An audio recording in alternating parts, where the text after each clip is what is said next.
من كتاب وخفق قلبي شوقا إلى رمضان للكاتبة سوزان مصطفى بخيت. الأداء الصوتي سامر يونس. الفصل 21. العبادة وفترة الحيض والنفاس. حين يقترب رمضان وتتهيأ القلوب لاستقباله، قد تتسلل مشاعر الحزن إلى المرأة وهي تتذكر أيام الحيض أو النفاس التي ستمنعها من بعض العبادات. فهل حقا تحرم من لذة القرب في تلك الأيام؟ وكيف يمكن أن تتحول تلك الفترة إلى باب جديد من الطاعة والارتقاء؟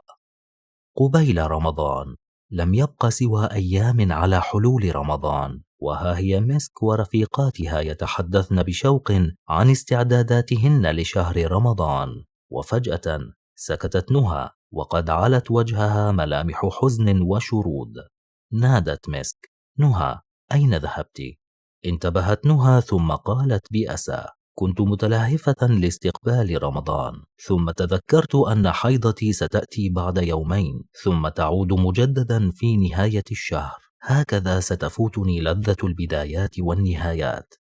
في كل عام حين يقترب رمضان، يتسلل الحزن إلى قلب كل أنثى تشعر أنها ستحرم أياما من الصوم والصلاة. تفكر بعضهن في تناول مانع للحيض هربا من هذه المشاعر المؤلمة. ونظرا لاختلاف مواعيد الحيض من امرأة لأخرى، يتفاوت أيضا إحساسهن بهذا الأمر.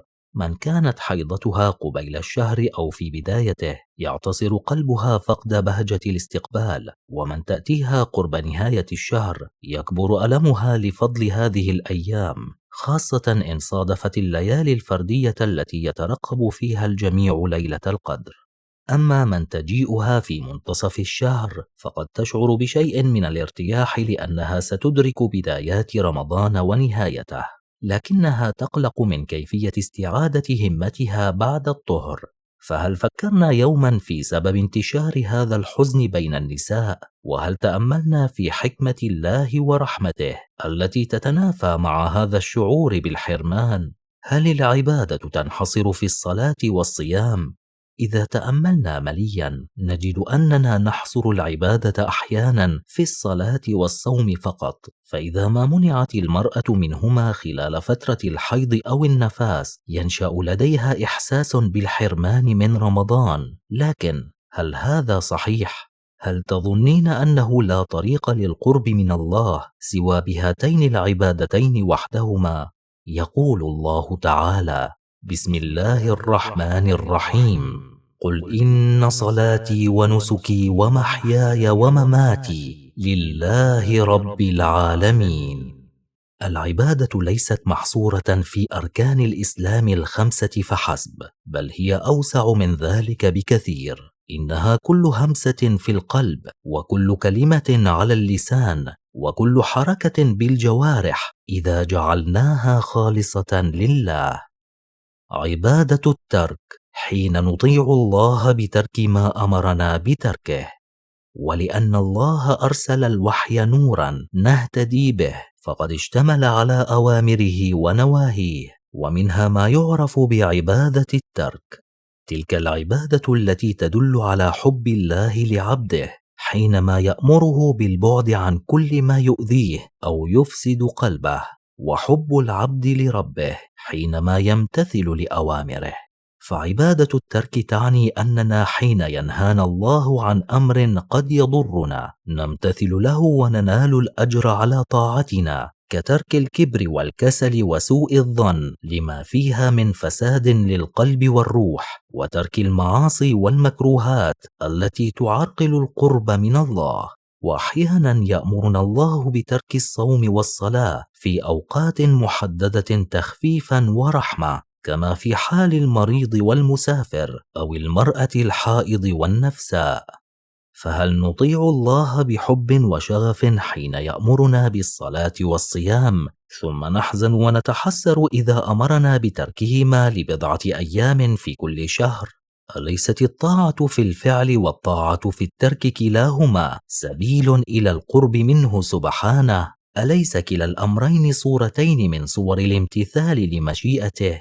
إن توقيت الحيض لكل أنثى هو اختيار الله لها بما يناسب حالها، فهو أعلم بها وبظروفها وأرحم بها من نفسها، ولو شاء لجعلها صائمة قائمة طوال الشهر، لكنه أراد لها أن تتعبد إليه بعبادات أخرى تتناسب مع حالها في تلك الفترة. فهل نرفض اختيار الله لنا ونصر على التعلق باختيار هوانا؟ سر الاستعداد في أيام الطهر.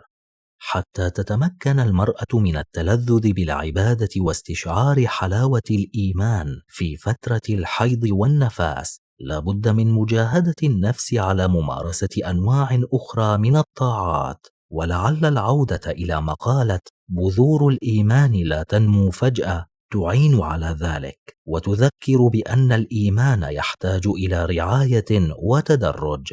فلنتذكر هذه القاعدة: كلما حرصت على عبادة الله بمفهوم العبادة الواسع في أيام طهرك، أعانك الله على العبادة بحب في أيام حيضك ونفاسك. وعلى قدر اجتهادك في وقت الطهر يكون عون الله لك في وقت العذر.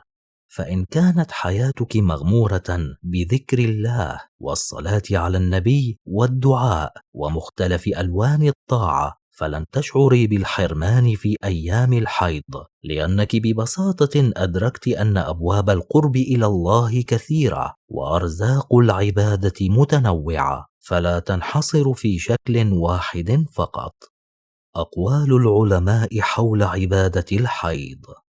ابن عثيمين: حكم قراءة القرآن للحائض.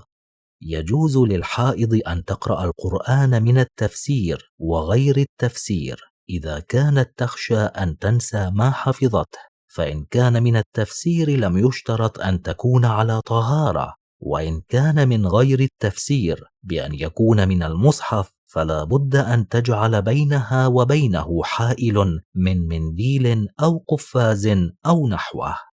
عبد العزيز الطريفي: عبادة المرأة في العشر الأواخر. المرأة الممنوعة من الصلاة بعذر الحيض لها الجلوس في مصلاها ليالي العشر بلا صلاة، تقرأ وتذكر الله وتدعوه، ويرجى لها إدراك أجر العشر وليلة القدر. ما أجمل هذه الرخصة التي تندرج تحت مفهوم عبادة الترك، فهي تمنحنا فرصة لاستكشاف أبواب أخرى للقرب من الله، فنحقق الطمأنينة والسكينة ونزيل أي إحساس بالحرمان.